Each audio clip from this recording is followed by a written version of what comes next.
안녕하세요. 저는 지금 대학 진학을 목표로 뒤늦게 공부를 시작한 20대 청년입니다. 남들 10대 대입 입시생 시절에 하던 공부를 지금에 와서 하려고 하니 공부에 대한 기초도 부족하고 평소에 공부하는 습관이 잘 들어있었던 편도 아니라서 제법 애를 먹고 있습니다. 제 딴에는 늦은 나이에 공부를 시작한다고 생각해 엄살도 좀 피우고 있었는데요. 지금 저랑 같이 수업을 듣고 계시는 같은 수강생 분들 중에서는 제 부모님 또래의 분들도 드물지만 여러 분 계시거든요. 그런 분들 보면 정말 대단하세요. 고작 20대 후반 남짓 되면서 이제 머리 굳어서 늦었다고 푸념이나 하는 그런 제 생각이 얼마나 나약한 것인지 부끄러운 마음이 들기도 했습니다. 그래서 미래의 저 자신에게 부끄럽지 않기 위해 살면서 요즘처럼 최선을 다해 노력하고 산 적이 없어요. 스스로 말씀드리기는 부끄러운 일입니다만 지금까지 살아오면서 제가 해온 행동들이 남들에게 말씀드리기 그리 떳떳하지만은 않습니다. 철도 늦게 들어서 지금에 와서야 제 앞날을 위해 고민도 해보고 뒤늦게서야 공부도 시작했으니까요. 이건 역시 변명으로 들릴 줄은 알지만 저 나름대로는 어린 시절에 험준한 세상 홀로 헤쳐오느라 유년 시절부터 적지 않은 고생을 해오기도 했습니다. 세상 천지에 기댈 곳이라고는 없는 고아로 살아오면서 참 세상 원망도 많이 했어요. 그리 세상 무서운 줄 알았더라면 좀 더 똑바로 살았어야 하는데 그런 후회를 뒤늦게 하기도 했지만 그렇다고 제 부끄러운 과거를 부정할 생각은 없었습니다. 과거의 저 역시 저였고 잘못한 부분이 있다면 지금이라도 반성하고 과거가 부끄러웠던 만큼 현재를 더 열심히 살아야겠다고 생각하고 있어요. 세상 그 누구도 믿을 수 없다고 생각하며 살아온 저였지만 아무리 고아로 살아왔다 하더라도 세상 천지에 다른 사람 도움 한 번 받지 않고 살아온 사람이란 있을 수 없는 거니까요. 저 역시 뒤늦게 소중한 인연을 되찾고 회한과 서러움에 감정에 복받쳐 오르는 감정을 주체하기 어려웠어요. 죄송합니다. 죄송합니다. 저 혼자 인생 씨름 다 안고 산다고 생각해서 제멋대로 살아서 정말로 죄송합니다. 아니다, 아니야. 울지 마라, 진여가. 아무리 나 사는 거 쉽지 않았다 하더라도 어른이 돼서 어린 너를 지켜줬어야 하는 건데 이게 전부 내 탓이다. 내가 미안하다, 진여가. 평생 살면서 오롯하게 제 편이 되어줄 사람은 단 한 사람도 없을 거라고 생각했습니다. 그런 외로운 마음이 제 행동을 더 삐뚤게 만들기도 했어요. 물론 그렇다고 해서 저와 같은 상황에 처한 사람들이 다 저같이 행동하지는 않을 테니 이건 역시 비겁한 자기 변명에 불과하다는 걸 스스로도 잘 알고 있습니다. 하지만 그럼에도 지금까지의 제 삶에 서러운 순간이 너무나 많았다는 것은 부정할 수가 없네요. 길다면 길고 짧다면 짧은 30여 년에 가까운 세월이지만 제 딴에는 제법 풍파가 많았던 제 나이에 비해 굴곡이 많은 인생이었다고 생각합니다. 젊은 나이에 기구한 인생을 살았던 제 이야기 여러분들께서 한번 들어봐 주시겠어요? 앞서 말씀드렸다시피 저는 고아 출신입니다. 그래도 저와 같이 보육원 생활을 한 친구들 중에서는 제법 기억이 남아있는 시절에 이곳으로 들어와서 어렴풋이나마 부모에 대한 기억을 안고 사는 친구들도 많은 편이었습니다. 물론 그 친구들은 그 친구들 나름의 입장이 있으니 희미하게나마 부모에 대한 기억이 남아있음에도 끝까지 자신들이 찾아오지 않는 부모에게 더욱 원망스러운 마음을 갖는 친구들도 많았어요. 제가 그 입장이 아니어서 그렇게 생각했는지는 모르겠지만 제게는 그것마저도 사치스럽게 느껴졌습니다. 왜냐하면 저는 아예 제 친부모에 대한 기억이 전혀 남아있질 않거든요. 제가 보육원에 들어오게 된 게 돌 이전으로 추정됩니다. 부모가 피치 못할 사정으로 저를 보육원에 맡긴 것도 아니고 그저 보육원 입구 앞에 버려져 있었다고 합니다. 이름은커녕 출생에 관한 아무런 정보도 남겨져 있지 않은 채 그 흔한 쪽지 한 장 넣어주지 않고 달랑 아이만 내다버렸다고 해요. 아무리 자식 못 키우겠어서 보육원까지 내다버린 부모라 할지라도 그래도 다른 친구들은 그나마 집에서 불러주던 이름과 생년월일이 적힌 쪽지 정도는 들어있었던 경우가 대부분이었어요. 저한테는 그마저도 없었어요. 당시 제 발달 상황에 미루어 대략적인 나이를 짐작했을 뿐 정확한 태어난 생일도 모르고 그러니 이름이야 말할 것도 없죠. 그야말로 하늘에서 뚝 떨어진 아이였습니다. 세상과의 연결고리라고는 단 한 줄기도 찾아볼 수 없었죠. 보육원에서 어느 정도 머리가 굵어 자랄 때까지는 그래도 함께 지내는 친구들이 저와 같은 처지인 줄로만 생각했거든요. 그러다 어느 정도 말귀를 알아들을 나이가 되고 다른 친구들이 그래도 본인 생일 정도는 알고 있다는 걸 알았을 때 그게 저한테 어찌나 크게 충격이 되었는지 모릅니다. 제가 그동안 생일이라고 알고 있었던 날짜는 제가 보육원 원장님께 발견됐던 바로 그 날짜였어요. 발견되었을 당시 돌 무렵으로 추정되었으니 보육원에 발견된 그날을 제 생일로 삼아주신 거죠. 선생님들 입장에서는 아이에 대해 그 어떤 정보도 알 수 없으니 피치 못해 하신 선택이었겠지만 그게 왜 그렇게도 서러웠는지 모르겠습니다. 똑같이 부모에게 버려진 아이들이라고만 생각했지 그 안에서도 그나마 친부모의 애정의 경중이 다르다는 걸 깨달았을 때는 다시 한번 버리받는 기분이었어요. 도대체 고작 돌무렵된 아이가 잘못을 하면 뭐 그렇게 대단한 잘못을 한다고요. 제가 스스로 선택해서 태어난 것도 아니고 자기들 멋대로 낳아놓고서는 어떻게 이런 식으로 그 어린 것을 차가운 세상에 내동댕이 칠 수 있는지 작은 가슴에 차마 담아낼 수 없는 원망이 철철 흘러넘쳐 화가 들끓어 올랐습니다.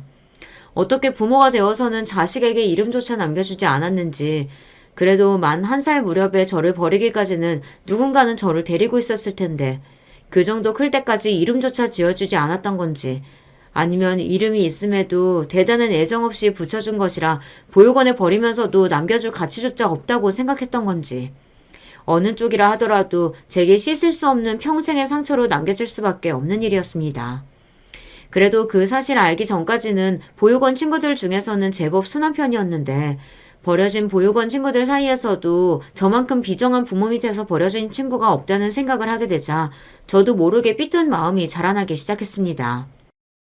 원준아, 네가 이곳에 어떻게 오게 되었는진 상관없이 너는 다른 아이들과 마찬가지로 선생님들에게는 귀하디 귀한 아이야. 제 상처가 나날이 깊어져 스스로를 좀먹고 있다는 것을 눈치채신 보육원 선생님께선 어떻게든 제 상처를 감싸 안아 주시려고 저를 다독여 주셨습니다. 하지만 그때는 그런 선생님들의 말씀이 제대로 와닿지 않을 정도로 원망하는 감정에 사로잡혀 있었어요. 처음부터 제게 이름이라는 것이 존재하지 않았기 때문에 20여 년이 넘게 써온 제 이름은 당연히 보육원에서 지어주신 것이었습니다. 강원준. 그게 제가 비로소 보육원에 맡겨져 처음으로 얻게 된 제 이름이었어요. 을지할 곳 하나 없으니 스스로 강하게 일어서라는 선생님들의 염원을 담아 골라주신 성이 강. 보육원의 위치가 강원도였기 때문에 붙여진 이름이었습니다. 뿌리가 빈약한 저였으니 그런 식으로라도 너 역시 너 나름대로의 뿌리가 있음을 상기하게 해주려는 보육원 선생님들의 배려였으나 사춘기 시절에는 그런 제 이름마저도 창피하게 느껴졌습니다. 학교에 다니기 시작한 이후로는 더더욱 그랬어요. 살면서 스스로의 이름에 대해 심각하게 고민해 보신 적이 있으신가요? 특별히 이름이 촌스럽거나 어감이 좋지 않는 등 개명하고 싶다는 생각을 가지신 분이 아니시라면 아마 저처럼 항상 자기 이름을 곱씹으며 산 사람은 흔하지 않을 것 같아요. 보통은 날 때부터 부모님이 고심해서 지어주신 이름이고 기억이라는 게 존재하지 않는 시절부터 소중한 사람들이 수도 없이 불러주었을 이름이니 당연하게 내 것처럼 여기고 살아가는 것이 일반적이겠죠. 하지만 제 이름이 저를 낳아준 친부모가 지어준 것이 아닌 보육원 선생님들께서 지어주셨다는 것을 알게 된 이후로는 어쩐지 이질적으로 느껴졌습니다. 꼭 제 것이 아닌 것을 따다 붙여놓은 듯한 느낌이었어요. 지금 와서 생각해보면 그게 제가 세상에 대해 느꼈던 감상이었던 것도 같습니다. 제게 주어진 얼마 되지 않는 것들조차 제 것처럼 느껴지지 않고 그저 부모 없는 불쌍한 아이에게 동정심으로 내어준 것처럼 느껴졌어요. 저는 그런 제 스스로가 너무도 빈곤하게 느껴져 항상 마음이 텅 빈 외로운 기분을 느껴야만 했습니다. 그러니 제가 친부모에 대해서 얼마나 증오심이 깊었는지는 굳이 설명을 하지 않더라도 짐작하실 수 있지 않을까 싶어요. 누군지도 알 수 없는 친부모는 지금 죽었는지 살았는지조차 알 수 없고 내게 정말로 이름을 붙여주지 않았는지 여부조차 알 수 없었습니다. 하지만 그 어린 마음에도 이것 한 가지만은 확신할 수 있었어요. 바로 제 친부모가 단연코 저를 사랑한 일은 없었다는 겁니다. 사랑은커녕 자기들이 이 세상에 내어놓은 그 연약하고 조그만 어린 것에게 이름조차 허락하지 않았으니 나를 갖다 버리면서 알턴이 빠진 양 후련하게 여기지 않았을까 하는 생각이 들었어요. 그리고 그런 생각이 드는 날은 쉽사리 잠을 이룰 수 없었습니다. 참으로 부끄러운 이야기입니다만 제 학창 시절은 그야말로 엉망진창이었습니다. 제 뿌리에 대한 부정적인 마음은 곧 제 존재 자체를 소중하게 여기지 못하게 만들었고 당연히 자존감도 낮은 편이었습니다. 그런 저를 걱정하며 늘 노심초사 하시는 보육원 선생님들이 계시다는 건 알았지만 그분들이 돌보아야 할 아이가 저 하나뿐인 것도 아니고 저보다 훨씬 손 많이 가는 어린 동생들도 많았으니까요. 사실상 그분들이 저 하나를 붙잡고 당신들의 모든 노력을 쏟아붓지 않는 이상 저를 제대로 훈육하시는 게 현실적으로 힘들었을 겁니다.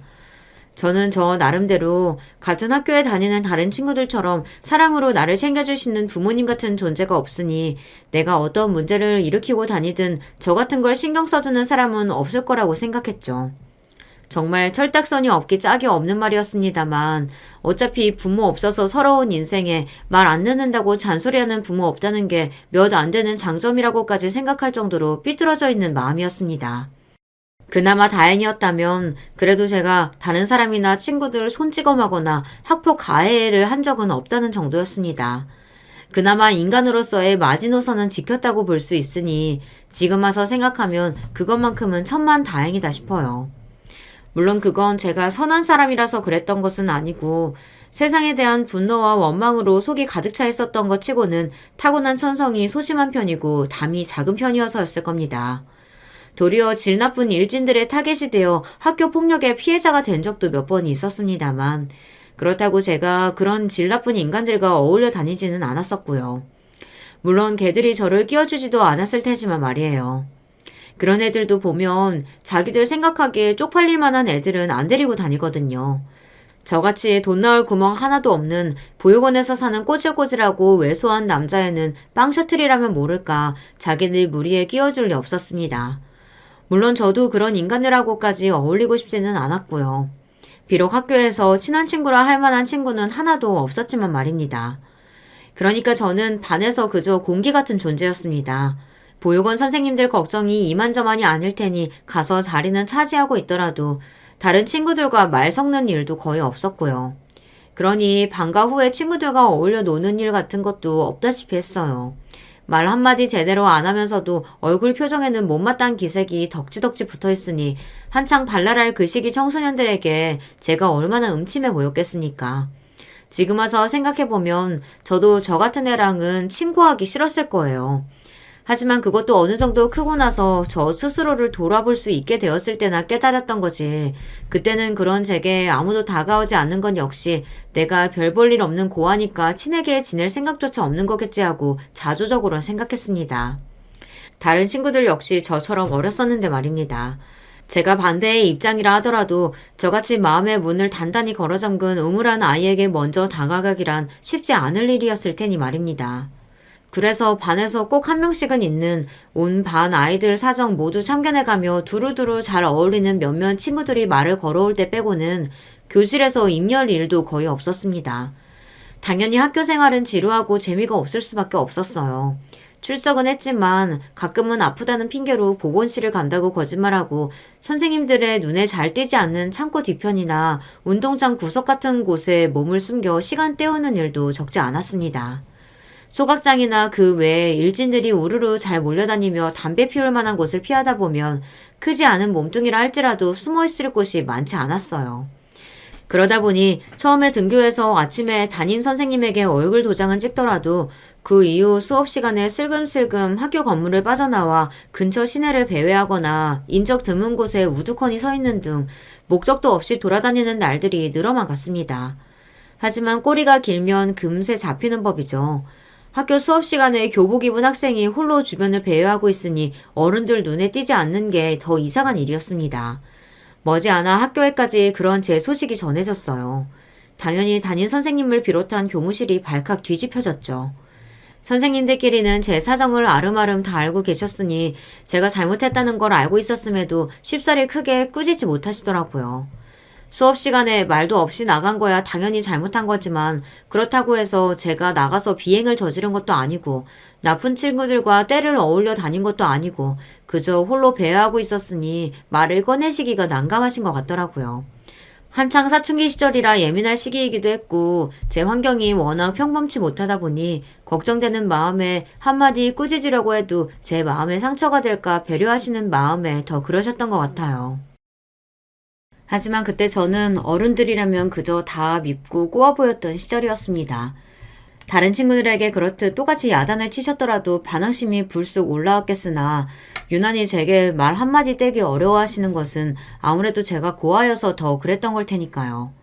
제 딴에는 나같이 부모 없는 고아는 공들여 지도하고 바른 길로 인도할 만한 노력을 들일 만한 가치도 없다고 여겨지는 걸까 또다시 소갈머리가 벨벨 꼬일 생각도 했죠.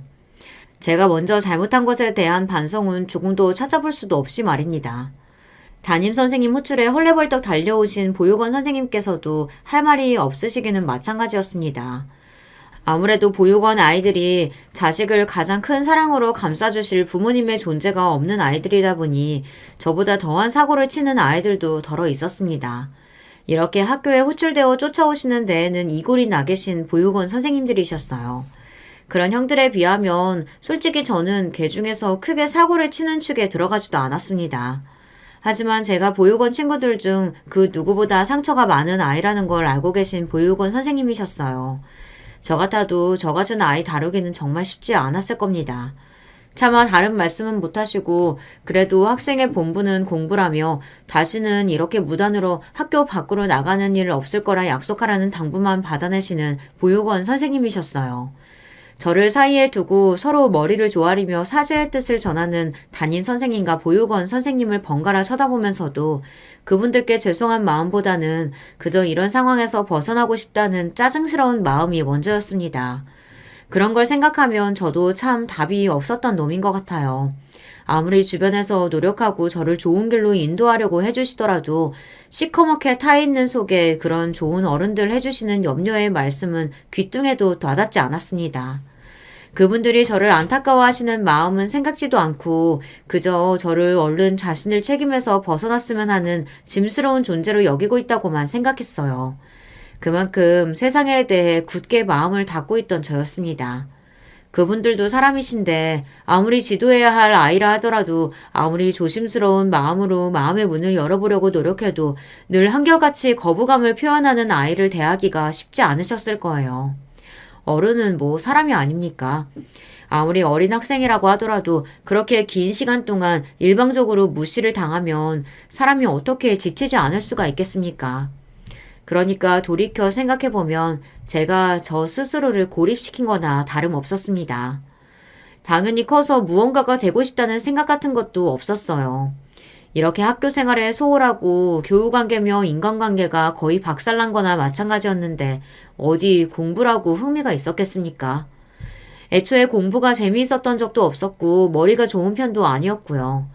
제 앞날에 대해 걱정하면서도 그저 큰 사고치지 않는 것만 해도 다행이라 생각하시며 저 하는 걸 노심초사하게 지켜보고 계셨던 보육원 선생님들이셨기에 제가 공부 소홀히 한다고 크게 꾸짖음을 당한 적도 없었습니다. 진로를 결정한 시기가 되었음에도 여전히 무얼 할지 앞으로 어떻게 벌어먹고 살지에 대한 비전 같은 것도 당연히 없었죠. 당시 제 진로에 대해 물어보시던 담임 선생님이 그만 갑갑한 표정이 되어 제게 물으셨습니다. 원준아, 선생님이 듣기로는 이제 고등학교 졸업하고 너 성인 되면 지금 지내는 곳에서 나와야 한다던데.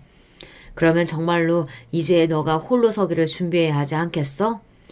앞으로 다른 하고 싶은 일이 생긴다 하더라도 어느 정도는 경제적인 기반이 있어야 네가 뭘 하고 싶든 수월하게 시작할 수 있는 거고. 그러려면 당장 고등학교 졸업하고 나서 어떻게 해야 할지 너도 생각을 해야 돼. 물론 머리로는 저도 알고 있었습니다.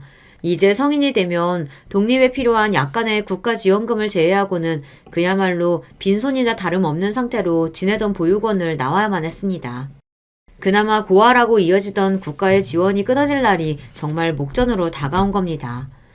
그럼에도 불구하고 일생의 꿈이라는 걸 가져보지 못한 저였으니 그런 담임 선생님의 걱정 어린 말을 들었음에도 앞날이 깜깜하기는 마찬가지였습니다. 애초에 무언가를 하고 싶다는 생각보단 포기하는 법을 먼저 배운 저였습니다.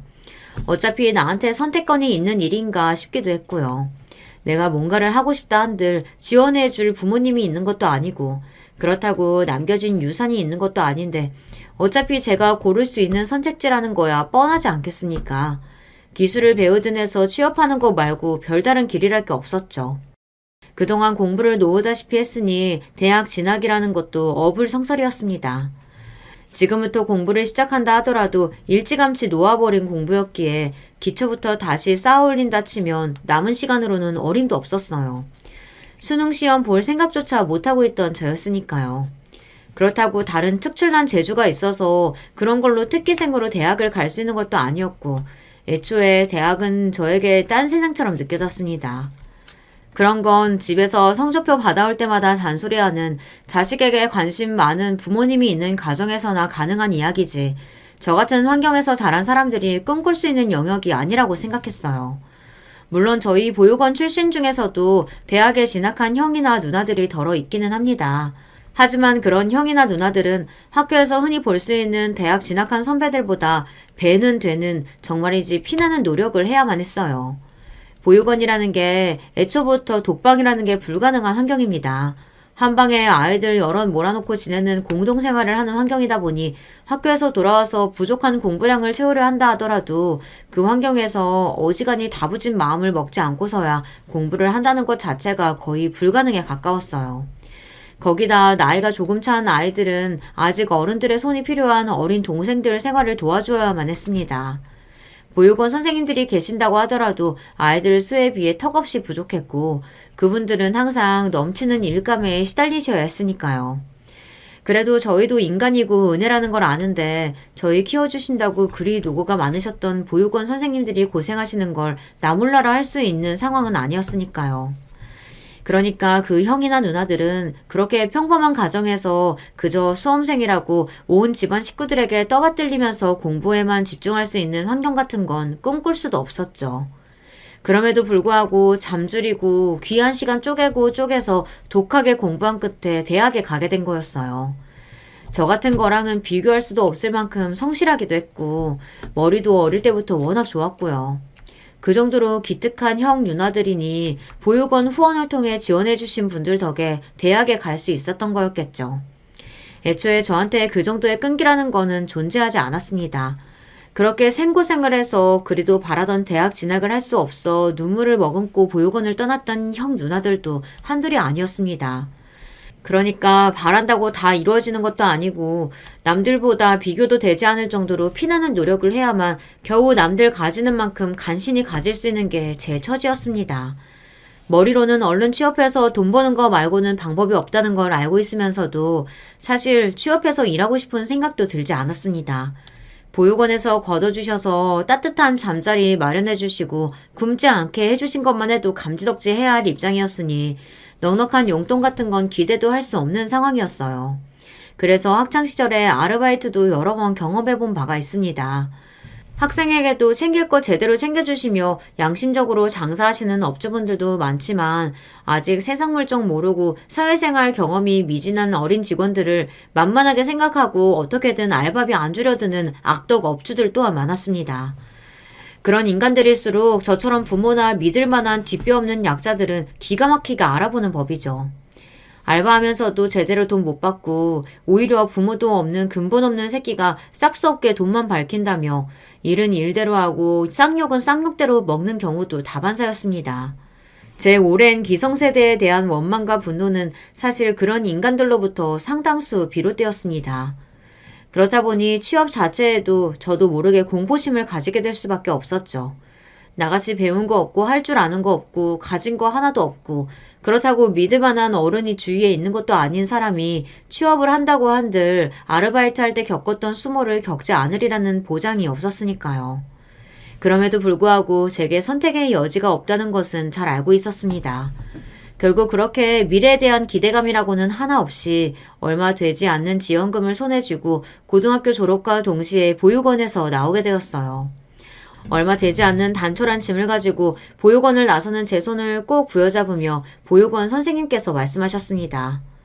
원준아, 밖에 나가서 혼자 지내는 게 녹록진 않겠지만 힘든 일 있으면 언제든지 주저하지 말고 선생님한테 찾아와. 혼자서 앓지 말고, 응? 미덥지 않은 저를 세상에 내보내시며 선생님께서 얼마나 걱정이 많으셨겠습니까?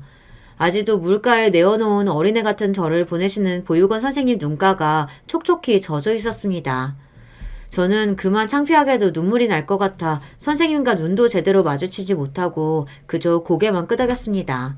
하지만 그로부터 수년이 지나도록 제가 보육원을 다시 찾는 일은 없었습니다. 처음 취업한 곳에서 얼마 떨어져 있지 않은 반지하 월세방은 좁고 습했습니다.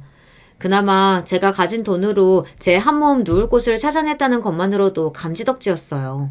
평소 같으면 잠도 안 자고 서로 속닥거리며 떠든다고 쫑알거리는 보육원 동생들 때문에 잠도 못 자게 만든다며 짜증이 났을 텐데 아무런 말소리도 들리지 않고 저 홀로 고요히 누워있는 월세방에서 좀처럼 잠이 오질 않았습니다. 그렇게 독립해서 나 혼자 쓸 수 있는 내 방을 가지고 살기를 소원했는데 막상 혼자 남겨지고 나니 어찌할 바를 모르겠더라고요. 괜히 외로운 생각도 들고 서럽기도 하고 앞으로 일은 제대로 할 수 있을지 갖가지 걱정이 밀려오는 바람에 찔끔 눈물이 났던 것도 같습니다. 그렇게 나 홀로 떨어진 첫날 밤이 지나갔어요. 제 직장은 쇼핑몰 대형업체의 하청업체였습니다. 제가 속한 물류팀에서 저는 보조직원으로 일하게 되었어요. 애초에 관련된 전문 지식이 있는 것도 아니니 몸을 쓰는 단순 노동이었습니다. 물건을 포장해서 분류해서 차에 싣는 일이 주된 업무였고 가끔은 거래처 쪽으로 파견 근무를 나가 물류창고에서 일하는 경우도 잦았습니다. 당연히 어깨고 허리고 무릎이고 나만 하는 곳이 없었어요. 남들 이제 갓 20살 성인이 되었다는 기쁨에 한껏 청춘을 누리고 살 때 하루 종일 물류창고에서 먼지 마시며 물건 나르느라 시간 가는 줄도 몰랐습니다. 일이 워낙 힘들고 안 해본 일이다 보니 체력적으로 지치기도 해서 간신히 자취방으로 돌아온 채 씻지도 못하고 현관에 널브러져 잠든 적도 한두 번이 아니었습니다. 그동안 세상이 모질다는 것을 알 만큼 알았다고 생각했는데 우물한 개구리가 진짜 세상살이의 무서움을 맛보게 된 거죠. 하지만 몸의 고단함보다 저를 힘들게 한 일은 따로 있었습니다. 바로 회사 직원들과의 관계였죠. 특히 사수하는 정말 힘들더라고요. 저 처음 취직할 때 같은 자리에 함께 입사한 신입 직원이었습니다. 입사 첫날부터 마치 자기 집 안방이라도 된 양 애교를 떨며 사수에게 안겨들던 그 신입 직원은 부모님이 사수와 지인 사이라고 하더라고요. 그러니까 처음부터 부모님 백으로 들어온 거였죠. 그런 신입 직원과 저를 티나게 차별하는 사수였습니다. 야, 너는 나이도 어린 게 선배들하고 잘 어울릴 줄도 모르고 네 나이 때는 일 잘하는 것보다 주변 사람들한테 잘하는 게 더 중요한 거야. 똑같은 자리에 같은 날 들어왔는데도 둘이 어쩜 하는 게 그렇게 다른지. 아유. 다른 직원들 보는 앞에서 저와 그 신입 직원을 대놓고 비교하니 가뜩이나 낮은 자존감에 수치심이 몰려들었어요. 그렇다고 제가 일을 소홀히 한 거면 이렇게 억울한 생각이 들지도 않았을 겁니다. 사수를 비롯한 직장 내에서 친하게 어울리는 직원들끼리 농담 따먹기나 하며 농땡이를 피우고 살살 자기들끼리만 알아먹는 얘기를 하는 동안에도 묵묵히 제게 주어진 일을 다 하는 저였습니다. 하물며 제 일만 한 것도 아니었습니다. 그렇게 일 안 하고 딴짓하며 사수 곁에서 알랑거리는 신입 직원의 목까지 맡아서 하느라 온몸에 파스 냄새가 가실 날이 없었습니다. 심지어는 저 혼자 잔업하게 내버려두고 자기들끼리 회사 공금으로 술 마시러 나가기가 일쑤였어요.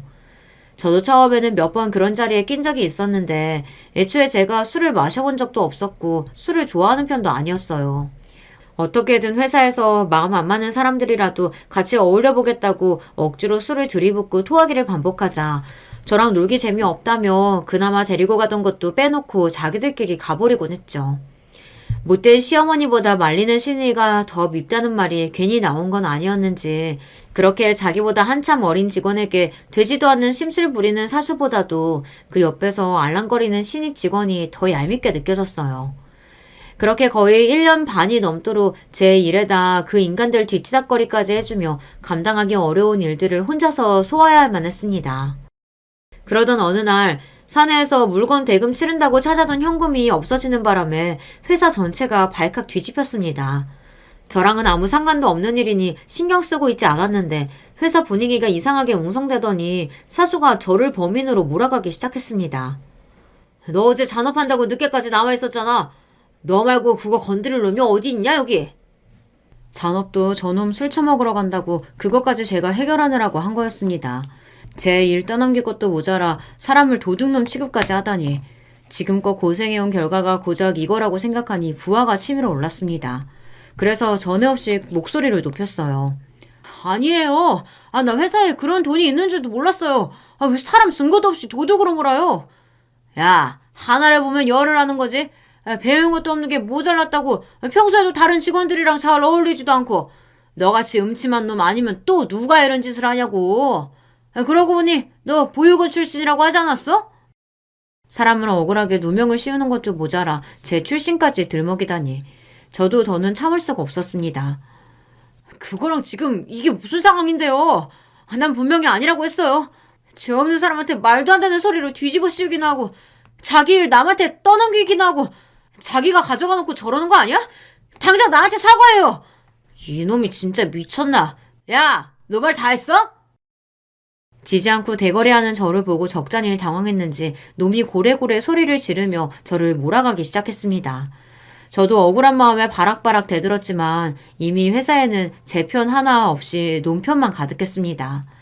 결국 억울하게 회사를 떠나야 했던 건 저였습니다. 그렇게 부당하게 해고당하고 며칠간은 억울해서 잠도 오지 않았어요. 마시지도 못하는 술을 소주병째로 벌컥벌컥 들이마시며 타는 속을 부여잡았습니다. 세상에 어떻게 나한테 이렇게까지 할 수가 있나. 그래도 제 나름대로는 살아보겠다고 그리 발버둥을 쳤는데 그 결과가 고작 이것인지 억울하고 분해서 미칠 지경이었습니다. 내가 제대로 된 부모만 있었어도 자식이 이렇게 억울하게 도둑 누명을 쓰는 걸 보고만 있었을까 싶어 다시금 얼굴도 모르는 친부모가 원망스러워졌어요. 이렇게 세상에서 억울한 취급을 당할 때마다 이렇게 살게 할 바엔 차라리 낳지 말지 친부모에 대한 원망이 켜켜이 쌓여만 갔습니다. 지금이야 이런 식으로 증거도 없이 사람을 모함하고 누명까지 씌워 부당해고를 했더라면 고용노동청에 신고라도 해서 정식으로 항의를 했을 텐데 그때는 아직 어리고 사회 경험도 없을 때라 그런 게 있는지도 몰랐어요. 그리고 항상 억울한 대접을 받는 게 분하면서도 제 처지에 당연한 일이라 체념하고 살았으니 어떻게 더 해볼 생각을 하지도 못했었고요. 그나마 그날의 분이 조금 풀렸던 것은 그 빌어먹을 회사로부터 부당해고를 당하고 난 몇 년 후 그 사수라는 인간이 결국 덜미가 잡혀 그간의 공금 횡령 혐의로 해고에 소송까지 당했다는 걸 알게 된 후였습니다. 사수놈 믿고 함께 설치되던 직원들까지 같이 해고되었다니 인과응보라는 게 있기는 한 모양입니다. 어쨌든 그건 한참 지난 후의 일이었고 모아둔 돈도 얼마 없던 제가 일자리까지 잃었으니 앞으로의 살 길이 막막한 상황이었습니다. 일용직 일이건 식당 일이건 구해지는 대로 닥치는 대로 일을 하러 다녔으나 아무리 적은 월급이었다고 하더라도 정기적으로 따박따박 월급을 받던 것과는 비할 수가 없었습니다. 그렇게 배를 골마가며 꽁지가 빠지게 일감을 찾아다녀도 겨우 반지하 월세방, 월세 지불하고 나면 남는 것도 없었습니다. 저축은커녕 당장 먹고 살 길도 요원했어요. 집에 하나 남은 라면까지 떨어졌던 날은 정말이지 더 살아서 뭐하나 싶었습니다. 내가 학교 다닐 때 그렇게 열심히 살지는 않았지만 그래도 사회 나와서는 제 나름대로 아등바등 적응해서 살아보겠다고 무던한 애를 썼습니다. 그런데 돌아오는 것은 자기 일까지 떠넘기는 호구 취급을 넘어 보육원 출신이라는 멸시와 함께 이어진 도둑 취급이라니 내가 무슨 잘못을 그렇게 크게 했기에 이렇게까지 함부로 달아줘야 하는지 억울함에 눈물이 났어요. 하나 가지고 있는 제대로 된 전자기기였던 휴대전화도 끊긴 지 오래였습니다. 그래도 죽기는 싫었던 모양인지 단기 알바 자리라도 있을까 싶어 줄임배를 부여잡고 집 밖으로 나갔습니다. 저희 동네 마트치고는 제법 큰 규모의 마트 하나가 있었어요. 주변에서는 그래도 세일폭이 가장 큰 곳이라 자주 이용하던 곳이었습니다. 배가 고파 그랬는지 저도 모르게 스르륵 마트 안으로 들어갔어요. 평일 오전 시간대라 그런지 장을 보러 온 주부들도 잘 보이지 않고 직원들도 손님이 없는 틈을 타서 다른 업무를 보느라 정신이 없는지 매장 안이 썰렁했습니다. 식품 코너 앞에 우뚝 서서 저기 있는 것들 싹 쓸어다 먹으면 배라도 제대로 채우고 죽을 수 있겠다 하는 황당한 생각이 들었습니다. 그러다 문득 이런 생각이 들고만 거죠. 어차피 내가 저지르지도 않은 일로 억울하게 도둑 취급을 당했는데 진짜로 도둑질을 한다고 한들 내가 여기서 더 멀어질 곳이 어디 있겠어. 그야말로 사람이 궁지에 궁지까지 몰렸을 때 할 법한 자기 합리화였습니다. 더 생각하기도 전에 좌우를 둘러보고 옷 속으로 슬쩍 낱개라면 한 봉지를 집어넣고 마트를 나가며 심장이 쿵쿵 터질 것만 같았습니다. 당장이라도 마트 직원이 제 뒷덜미를 잡아채고 온갖 쌍욕을 퍼부을 것만 같았어요. 하지만 제가 집으로 돌아올 때까지 저를 뒤쫓아오는 사람은 아무도 없었습니다. 그게 제 생애 첫 도둑질이었어요. 한번 무서히 넘어가고 나니까 간사하게도 생각보다 할만하다는 생각이 들었습니다. 처음에 낱개라면 한 봉지로 시작했던 것이 즉석밥이나 평소에 구경도 못하던 갖가지 식료품에서부터 더 나아가서는 가격대가 꽤 있는 생필품까지 손을 뻗치게 됐어요. 처음 한 번이 어려웠지 마지노선이라고 생각했던 것을 넘고 나니 여기서 내가 더 떨어질 것도 없다는 생각이 들었습니다. 그러면서도 한편으로는 어쩔 수 없이 죄책감이 고개를 들었어요. 그러나 그럴 때마다 세상이 단 한 번도 내게 친절했던 적이 없었는데 나라고 지킬 건 다 지키며 살아야 하나. 어차피 이 마트 주인은 내가 물건 몇 개 집어간 걸로는 먹고 사는데 아무런 지장도 없을 텐데 하며 야비하게도 자기 합리화를 했습니다. 저지른 비행 중 가장 죄질이 무거운 것이었죠.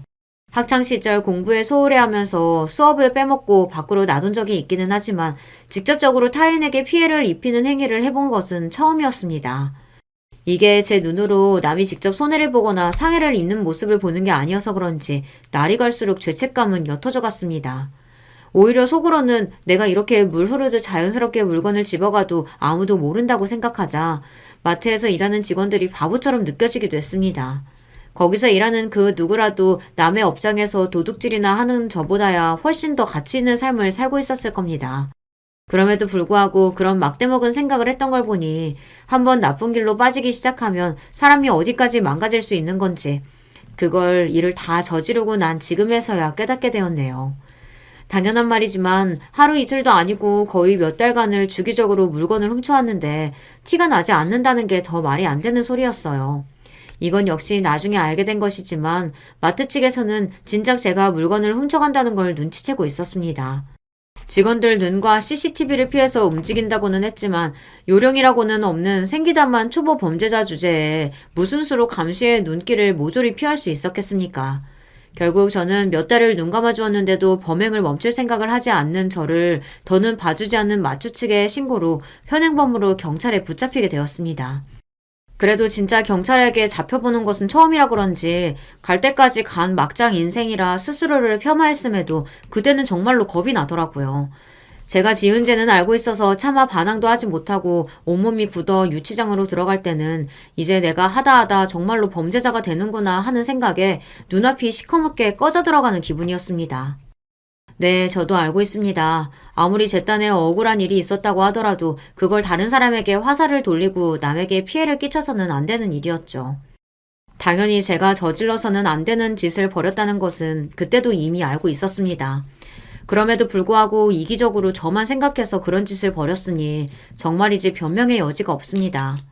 처음이기는 했으나 같은 곳에서 몇 달이나 범행을 행했고 이제 미성년자도 아니라서 어른들의 보호도 받을 수 없으니 벌을 받는 건 당연한 일이었습니다.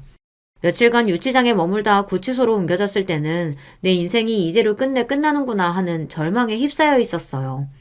애초에 밥 사 먹을 돈조차 없어서 벌인 범행이었으니 합의금을 낼 형편도 되지 않았죠. 그럼에도 제가 적극적으로 참여하는 모습을 보이거나 없는 형편에라도 변호사라도 써서 조금이라도 발버둥을 쳤다면 실형까지 살게 되지는 않았을지도 모릅니다. 하지만 이미 모든 것이 끝났다는 패배감에 사로잡힌 저는 재판장에 끌려간 그 순간까지도 차마 그 누구에게도 도움을 청하지 못하고 입에 발린 반성의 말조차 내뱉지 못한 채 그저 내내 고개를 수그리고 땅바닥만 쳐다볼 뿐이었습니다. 온 세상이 저를 가리키며 욕을 하고 손가락질을 하는 것 같아 고개를 들 수가 없었어요. 결국 재판에서 징역 1년을 선고받았을 때는 모든 것이 끝났다고 생각했습니다. 선고를 내리고 판사가 땅땅 두드리는 판사봉 소리가 마치 저를 관에 넣고 못질을 하는 것처럼 들렸습니다. 제 사건을 맡으신 판사님 얼굴을 제대로 쳐다본 것도 그 순간이 전부였어요. 재판 내내 무기력하기 짝이 없는 저와 눈이 마주친 판사님 표정에 얼핏 안쓰러운 기색이 스치는 것 같았으나 이내 다시 고개를 내렸습니다.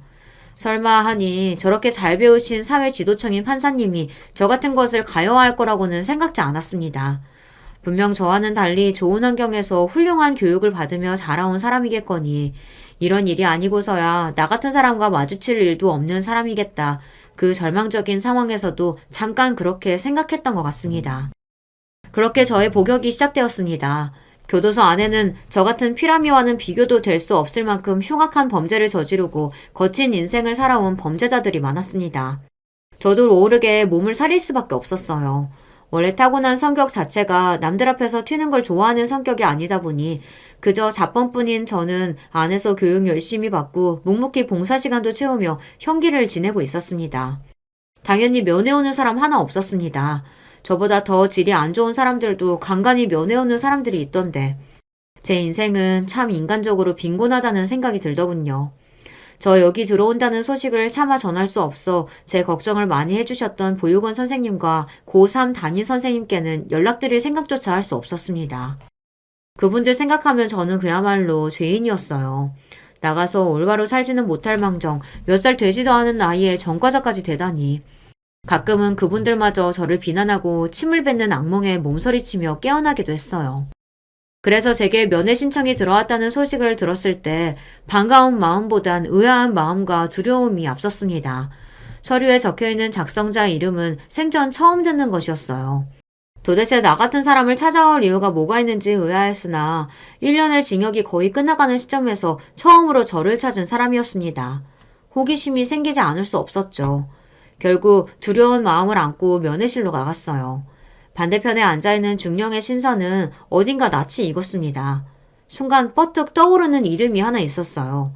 바로 제 사건을 담당한 판사님의 이름이었습니다.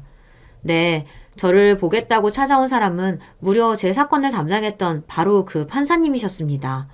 얼떨결에 자리에 앉으면서도 이게 대체 무슨 일인가 싶어 영문을 알 수 없었어요. 설마 1년이라는 시간은 제 죄를 뉘우치기에 너무 짧다고 뒤늦게 생각하신 걸까? 나를 더 벌주려고 오신 걸까? 말도 안 되는 생각이라는 걸 머리로는 알면서도 두려운 마음이 들었습니다. 무거운 침묵을 고수하던 그분이 마침내 입을 열었을 때 믿을 수 없는 말에 그만 말문이 막혀버렸습니다. 진혁아, 내가 너의 큰아버지다. 어렵게 그 말 한마디를 간신히 내뱉고는 고개를 푹 수그리고 오열하시는 판사님이셨습니다. 평생 저 같은 인간과는 접점이 없을 것 같은 분의 예상치 못한 행동이 너무나 당황스러웠습니다. 죄송하지만 뭔가 착각하신 것 같은데 제 이름은 강원준입니다.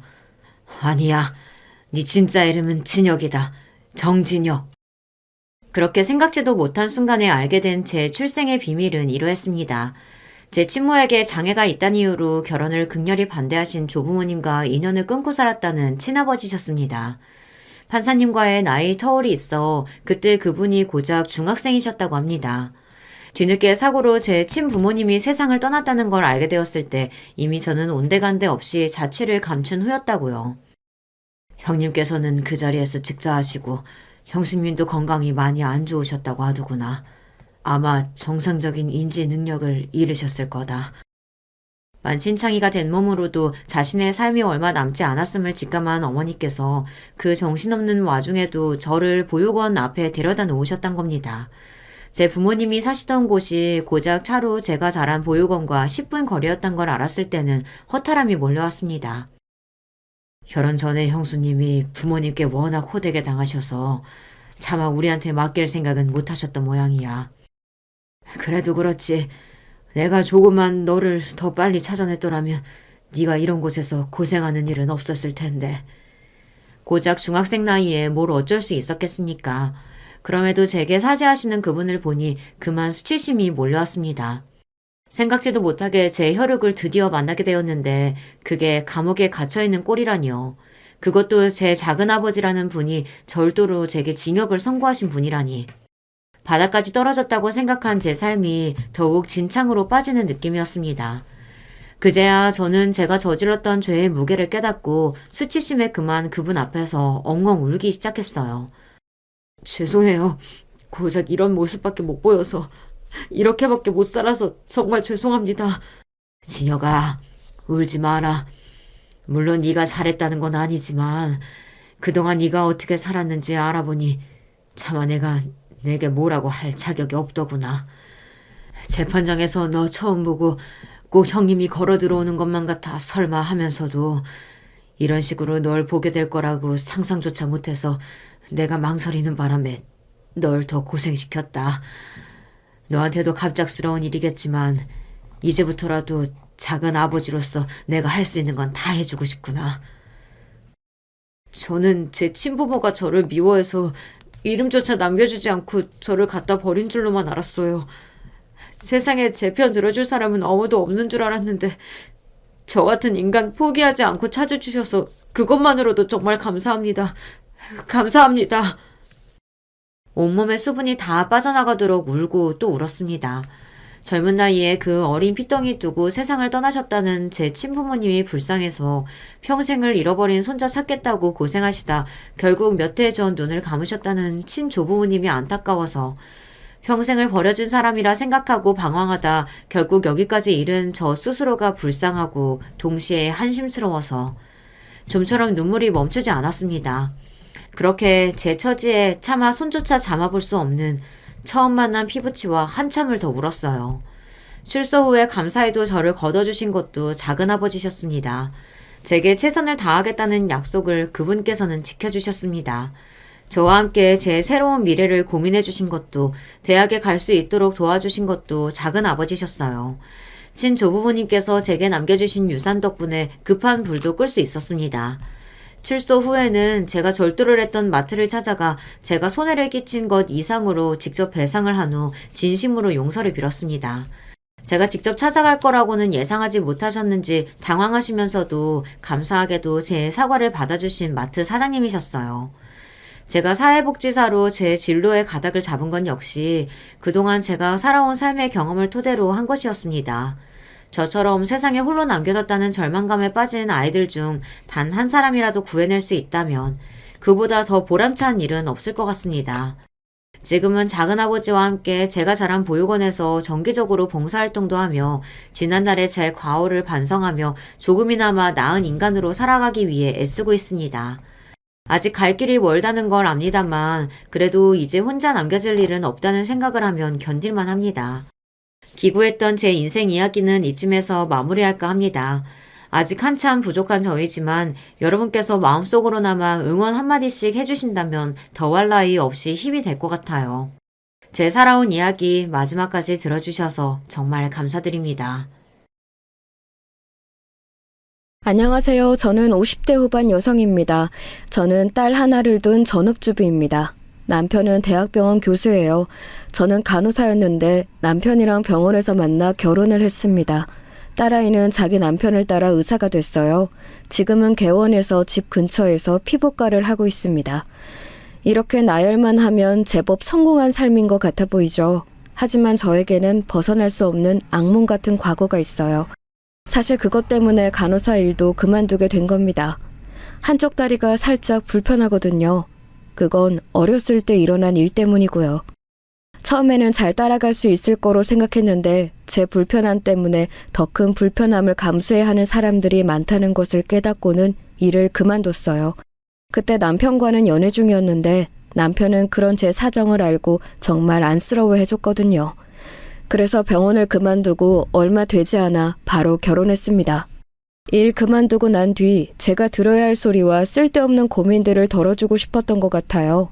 그렇게 결혼해서 딸아이 하나를 낳고 지금까지 잘 살고 있어요. 물론 아직도 다리는 불편하지만 말입니다.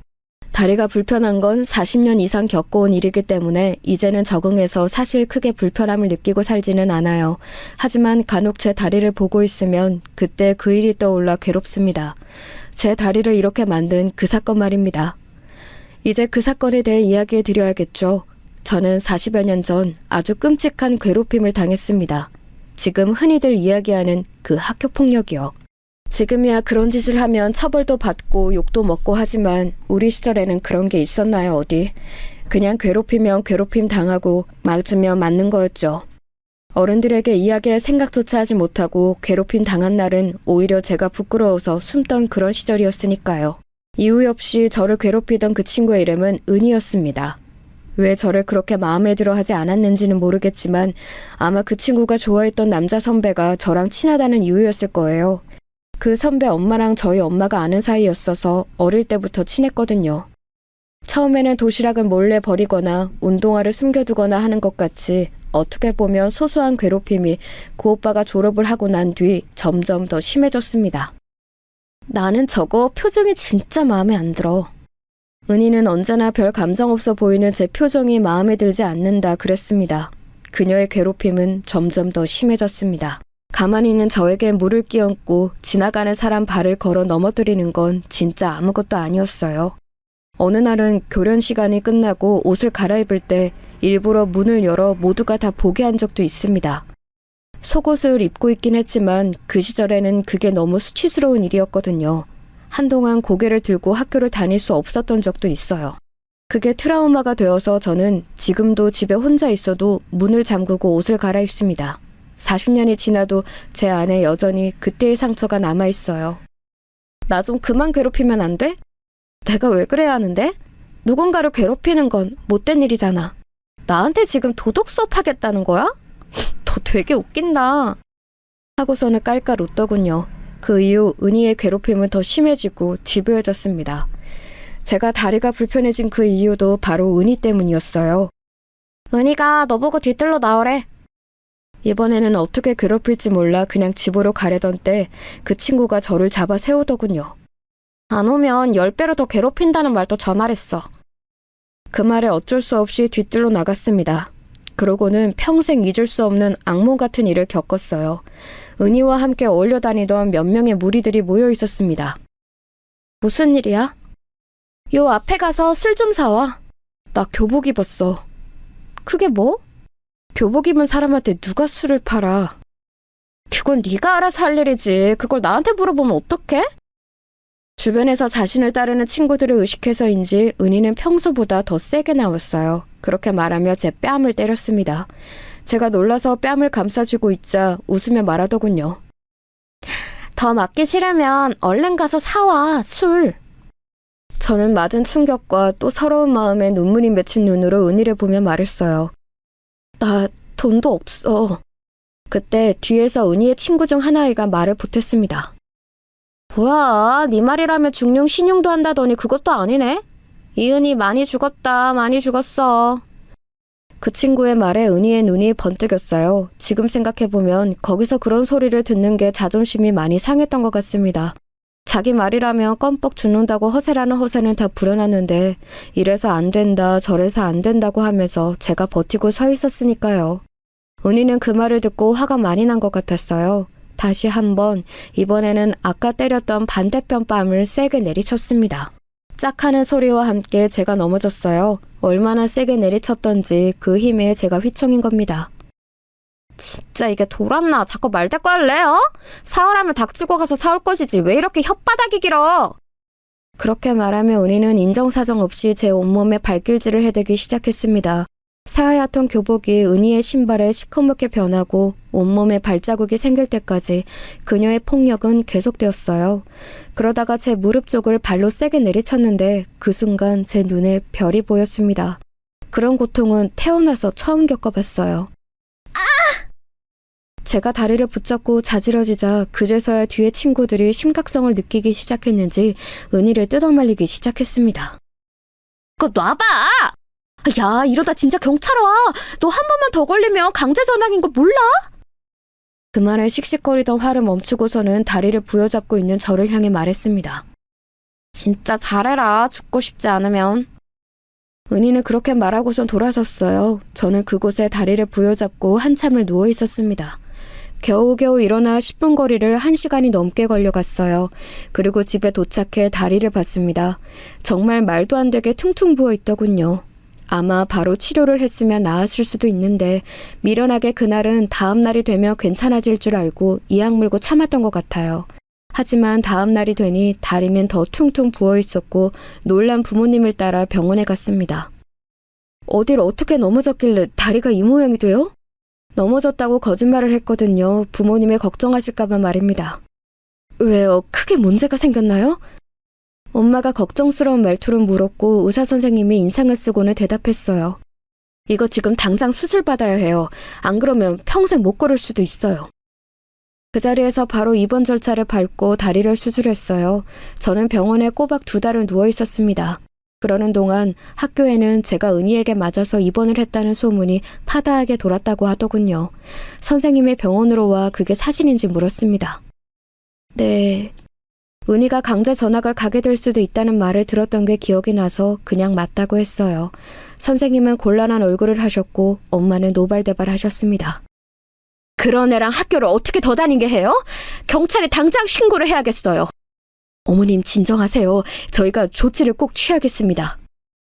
시끄러워지는 것이 싫었던 선생님들은 은희를 강제 전학 보내는 것으로 일을 마무리 지었습니다. 저도 그거면 된다고 했고 말이죠. 다행히 제가 다시 돌아간 학교에는 더 이상 은희는 없었어요. 하지만 저는 영원히 한쪽 다리를 약간 저는 장애를 가져야만 했습니다. 그때는 그래도 좋았어요. 은희만 없다면 말이죠. 평화롭게 학교를 다니고 있던 어느 날이었습니다. 이제 은희는 잊었다고 생각했을 무렵이었던 것 같아요. 친구도 많이 생기고 공부도 잘 풀리던 정말 평화롭던 어느 날이었어요. 야, 김영수! 제 이름을 부르는 그 목소리에 몸이 반사적으로 움찔했습니다. 고작 이름을 부른 게 다였지만 알 수 있었어요. 저 목소리는 은희의 목소리라는 것을 말입니다. 야, 감히 내 말을 무시해? 김영수! 덜덜 떨리는 몸을 양손으로 감싸주며 고개를 돌렸어요. 아니나 다를까 그곳엔 은희가 서 있었습니다. 제가 돌아서서 보니 웃으며 제 쪽으로 다가오더군요. 나 없으니까 살만한가 보다? 얼굴이 좋아졌네? 그 말에 제가 말을 더듬으며 물었습니다. 여긴 무슨 일이야? 왜? 나 보니까 무섭냐? 라고 말하며 은희는 깔깔 웃더라고요. 그리고는 저를 아래 위로 훑어봤습니다. 그냥 궁금해서 와봤어. 뭐가? 네가 너 절름발이 됐다며? 하고는 제 다리를 가볍게 한 대 툭 치더군요. 정말 소름이 돋았습니다. 그리고 무서움으로 온몸이 덜덜 떨렸어요. 그런 제 모습을 은희는 비웃었습니다. 겁먹기는. 나는 장애인은 안 건드려. 불쌍하잖아. 그냥 나 강제 전학 보낸 애 불쌍한 모습 구경하러 온 거니까 그렇게 떨 거 없어. 그렇게 말하고는 저를 한참을 비웃더니 돌아갔습니다. 은희가 돌아가고 집으로 돌아오는 길에 저는 은희를 극복한 게 아니라는 것을 깨달아야만 했어요. 그냥 눈에 보이지 않았을 뿐이지 여전히 그녀는 제 삶 속에서 저를 괴롭히고 있다는 것도 말입니다. 그날 이후로 저는 종종 은희가 나오는 악몽을 꿨습니다. 좋은 직장을 다닐 때도 좋은 사람을 만나 결혼을 한 뒤에도 그리고 딸아이를 낳고 키우면서도 말이죠. 그리고 가끔 생각했어요. 그렇게 나를 괴롭히던 못된 이은이 그 아이는 잘 살고 있을까 하고 말이죠. 취직도 하고 결혼도 하고 애도 낳았을까 하고 말입니다. 지금은 결혼을 앞둔 딸을 둔 엄마가 되었어요. 얼마 전에 딸아이가 저희 집에 남자친구를 데리고 와서 소개했습니다. 딸아이의 남자친구는 평범한 회사에 다니는 평범한 직장인이었어요. 생김새도 성격도 딱히 특별한 구석이 없는 무난한 사람이었습니다. 딸은 그동안은 남자친구도 소개시켜준 적이 없어서 주위에서는 다들 눈이 얼마나 높길래 그러냐는 말을 많이 들었었거든요. 그도 그럴 것이 제 딸아이지만 딸아이는 정말 잘나긴 했었습니다. 얼굴 예뻐, 성격 좋아, 게다가 피부과 원장이라는 직업까지 말입니다. 사실 저도 속으로 제가 눈이 높아서 아직 짝을 못 찾았나 하는 생각을 한 적도 있어요. 하지만 모두의 예상과는 달리 딸이 결혼하겠다고 데려온 남자는 정말 지극히 평범했습니다. 대학 때 딸아이를 좋다고 쫓아다니던 남자애들도 정말 잘생기고 조건 좋은 아이들이 많았거든요. 대체 저 사윗감이 어느 부분이 딸아이의 마음을 사로잡았는지 궁금했지만 본인이 좋다는데 반대할 마음도 없어서 그냥 허락해줬어요. 남편도 같은 마음이었고 말입니다. 딸아이는 그 남자를 병원에서 만났다고 하더군요. 병원에서? 환자였어? 그 사람 엄마도 우리 병원 환자야. 그럼 벌써 시어머니 될 사람을 만난 거야? 그분이 처음부터 나 며느리 삼고 싶다고 막 그랬어. 그러다 아들이 피부과 관리 생겨서 데리고 오셨더라고. 거의 맞선이네. 하고는 하하 웃었습니다. 우리 딸아이가 어디서 그렇게 탐내하다는 걸 듣는 건 언제 들어도 기분 좋은 일이었으니까요. 그리고 그렇게 모셔가듯 하는 결혼이면 상대가 좀 기운다 해도 아이가 마음이 편하고 행복할 거라 생각하니 오히려 다행스러운 마음이 들기도 했어요. 그분은 어떤 사람 같은데? 누구? 시어머니 될 사람? 제 질문에 딸아이는 뭔가 곰곰이 생각하는 것 같더라고요. 그러더니 웃으며 말했습니다. 잘 모르겠어. 근데 어떤 사람인지가 별로 중요하진 않은 것 같아. 처음에는 딸아이가 무슨 소리를 하는 건가 갸우뚱했지만 생각해보면 그게 맞긴 하잖아요. 같이 살 남편이 중요하지 시어머니가 뭐가 중요하겠어요. 그리고 그만큼 딸아이가 그 남자를 좋아하나 보다 생각했습니다. 그래, 니들만 좋으면 됐지. 시댁이 뭐가 중요하겠니? 그렇게 말하고 웃었습니다. 그렇게 사비가 될 사람이 인사를 하고 가고 나서 그 이후의 일은 일사천리로 빠르게 진행이 되었습니다. 좋아해야 할 집안의 경사지만 저는 조금 서운하긴 했어요. 그래서 남편에게 말했습니다. 그렇게 좋은가? 왜 저렇게 결혼을 서두르는 건지 모르겠어요. 그렇게 좋은가 보지. 내가 당신이랑 결혼할 때 엄청나게 서둘렀잖아. 어디 도망갈까 봐. 나는 하나밖에 없는 딸이라 그런가 좀 천천히 갔으면 했는데 당신은 안 서운해요? 나도 서운한데 뭐 어쩔 수 없는 일이잖아. 평생 품 안에 자식으로 끼고 살 것도 아니고 그냥 그만큼 행복한가 보다 해. 물론 그게 맞는 거였지만 그럼에도 서운한 마음은 사실 어쩔 수 없긴 하더라고요.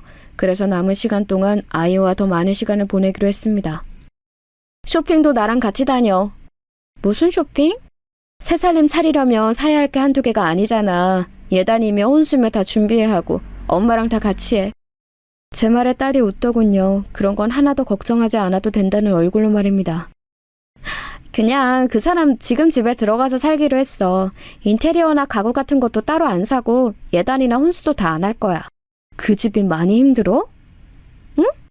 아니? 근데 뭘 다 안 한대? 그런 거 다 거추장스럽고 다 보여주기용이잖아. 그냥 둘이 살 때 불편함만 없으면 되는 거지 뭐. 나는 그런 허례허식에 돈 많이 안 쓸 거야. 나중에 신혼여행이나 좋은 곳에 오래 다녀오기로 이야기 다 끝났어. 혼수예단 이런 것도 안 하고 결혼식도 작게 가족들만 초대해서 하려고. 아니 그래도 온 집안에 네가 처음 하는 결혼인데 그러면 안 될 것 같은데? 나는 그렇게 하고 싶어. 엄마가 좀만 이해해줘. 저는 그건 좀 많이 서운했어요. 남편은 그거마저도 그럴 수 있고 그게 맞는 거라고 결혼식 성대하게 하는 거 다 보여주기식 아니냐 했지만 저는 하나밖에 없는 딸이라 꿈꾸던 것들이 있긴 했거든요. 혹시 내가 몸이 불편한 것 때문에 딸아이가 나 생각해서 일부러 저러는 건가 하는 생각이 들기도 하고 정말 별별 생각이 다 들더군요. 하지만 뭐 결혼해서 살 당사자들이 그렇게 하기로 결론을 내렸다는데 더는 할 말이 없긴 했습니다. 더 이상 당사자들 일에 부모가 나서는 것도 모양이 안 좋긴 했고요. 그렇게 준비를 거의 하나도 하지 않은 채 상견례 날이 다가왔어요. 그런데 상견례 날 아침에 딸이 좀 이상했습니다. 자기 차림새보다 제 차림새를 더 신경 썼어요. 엄마 전에 사놓은 옷 이거 말고 또 뭐 있지? 아니면 내가 사준 거 있잖아. 그거 입어. 왜? 이거 별로야? 나는 이게 단정하니 좋은데. 아니 이쁜 거 입어. 단정한 거 말고. 그리고 전에 아빠가 결혼기념일에 사준 가방 들고 가자. 이거 말고 그 옷이랑 그 가방이랑 잘 어울릴 것 같아.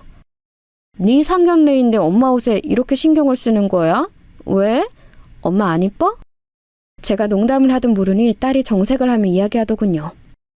안 이쁘기. 우리 엄마는 뭘 입어도 예쁘지. 근데 나는 더 예뻤으면 좋겠으니까. 근데 너는 그거 입어도 돼? 아, 이거 오빠가 골라준 거야. 이거 입고 가면 돼, 나는. 제 옷은 이거 입어라, 가방은 저거 들어라 해주면서 자기는 심플한 검정색 원피스를 입었더군요. 신부보다 장모 될 사람이 더 화려한 건 아닌 것 같아서 몇 번이나 거절했지만 딸에는 고집을 꺾을 생각이 없어 보였습니다. 아휴, 시어머니 될 사람이 많이 화려한가? 그렇게 생각했어요. 시어머니 될 사람이 화려하게 꾸미고 다니는 사람이라 자기 엄마가 밀리지 않았으면 하는 생각에 저러는 건가 하는 생각이 들기도 했고요. 평소에 워낙 똑똑하고 잘하는 아이니 뭐 하라는 대로 하면 되겠지 싶어서 딸아이가 골라준 옷과 가방을 들었습니다. 이거 너무 화려한 거 아니야? 그게 뭐가 화려해. 그냥 고급스럽구만.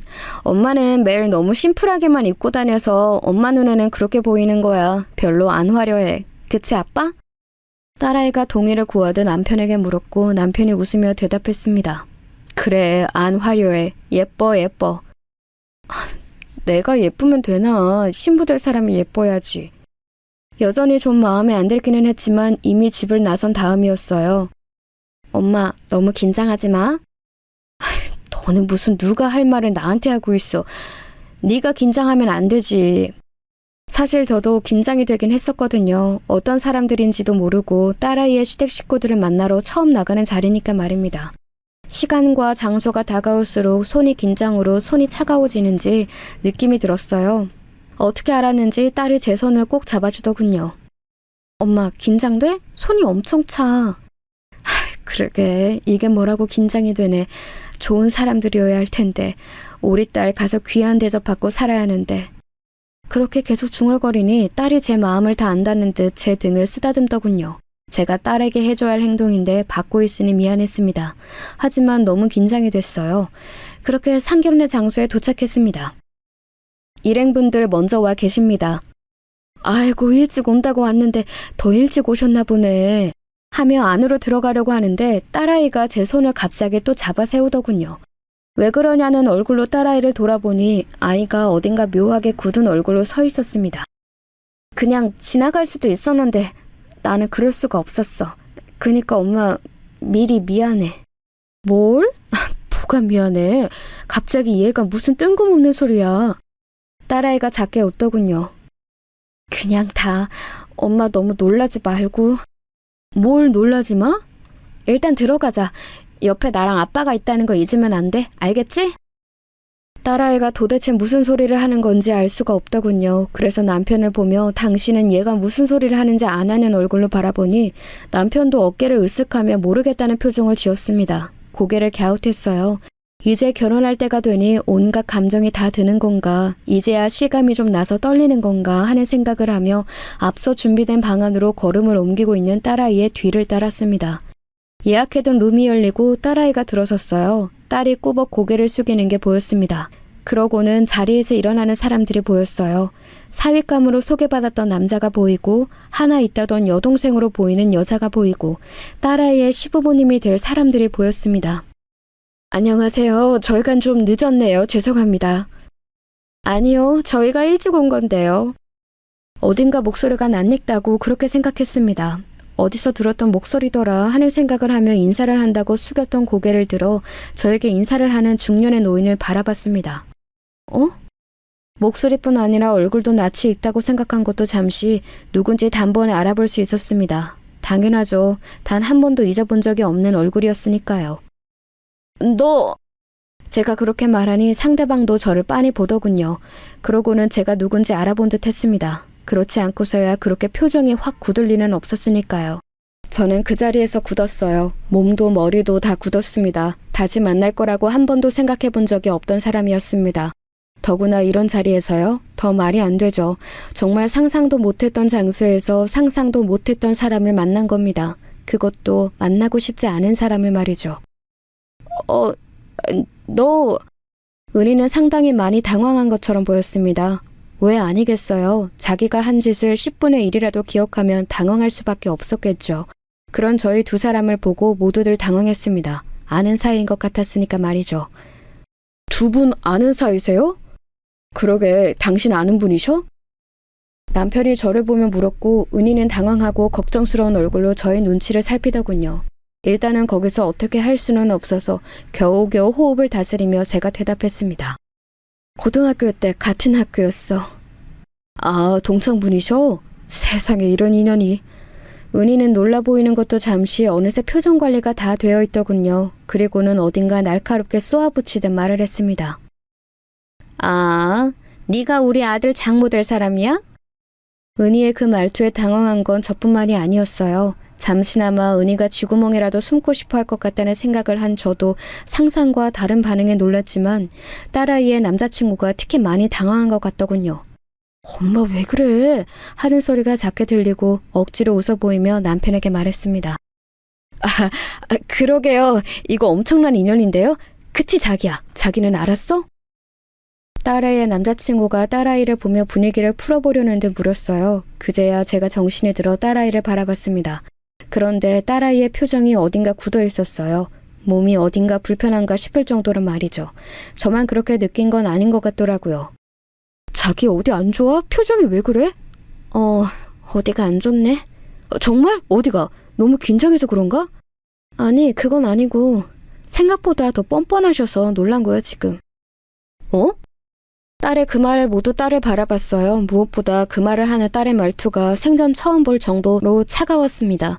모두가 놀라서 딸아이를 보고 있는데 딸아이가 저벅저벅 걸어가 은희 앞에 서더군요. 그러고는 누가 뭐하냐고 물어볼 사이도 없이 손을 번쩍 들어 은희의 뺨을 내리쳤습니다. 어찌나 세게 내리쳤던지 조용했던 루만이 울릴 정도였어요. 그 방에 있던 모든 사람들이 한마디도 꺼내지 못하고 그 자리에서 굳었습니다. 지금 눈앞에 벌어진 상황이 어떤 상황인지 판단조차 서지 않았어요. 상견례 날 상견례 자리에서 시어머니 될 사람의 뺨을 세게 내려치는 며느리. 어느 누가 상상이나 해본 장면이겠어요. 먼저 입을 뗀 건 은희였습니다. 지금 이게 무슨... 네가 우리 아들 장모 될 사람이냐고요? 방금 우리 엄마한테 그렇게 말하셨어요? 언니 지금 미쳤어요? 엄마가 말투가 정중하지 못하긴 했지만 다짜고짜 뺨을... 그것도 시어머니 될 사람이 뺨을 때려요? 은희의 딸이 그렇게 소리를 질렀고 딸아이는 그런 은희의 딸을 보며 비웃었어요. 시어머니? 누가 내 시어머니인데? 이 사람이? 나는 이 사람의 며느리가 될 생각이 없는데? 딸아이의 그 말에 이번에는 딸의 남자친구가 당황한 얼굴로 딸아이 팔목을 잡았습니다. 지금 뭐하는 짓이야? 왜 이래? 놀란 남편도 딸아이에게 다가갔어요. 하연이 너 지금 이게 뭐하는 짓이야? 아니 이게 무슨... 모두의 질타를 한 번에 듣고 있던 딸아이는 숨을 한 번 몰아쉬더니 은희를 노려봤습니다. 그리고는 입을 떼었어요. 우리 엄마 일기장 속 은희잖아요, 그쪽. 딸아이의 그 말에 은희가 뭔가를 직감적으로 알았는지 표정이 확 굳더군요. 놀란 건 은희만이 아니었습니다. 저도 정말 많이 놀랐어요. 제 일기장을 딸아이가 봤다니 말입니다. 그 일기장 안에는 제가 은희에게 어떤 짓을 당했는지 또 얼마나 힘들었는지 아직도 은희 악몽을 꾼다는 것과 같은 이야기가 상세히 적혀 있었거든요. 그 모든 것을 딸아이가 안다는 사실에 놀랐습니다. 이 상황만큼이요. 그럼 저 사람이... 딸의 그 말에 남편도 은희가 누군지 눈치를 챈 것 같았어요. 그리고는 저에게 다가와 저를 살폈습니다. 제가 괜찮은지 확인하듯 말이죠. 당신 괜찮아? 아직도 놀라있는 제가 고개를 끄덕이며 말했어요. 저희 집안 사람들은 다 눈치를 채고 어떤 상황인지 알아차렸지만 은희를 제외한 저쪽 집안 사람들은 아직도 이게 무슨 상황인지 몰라 어리둥절하더군요. 지금 괜찮냐는 말을 들어야 할 사람이 누군데요? 아니 지금 다들 미쳤어요? 뭐하는 짓들이야 이게?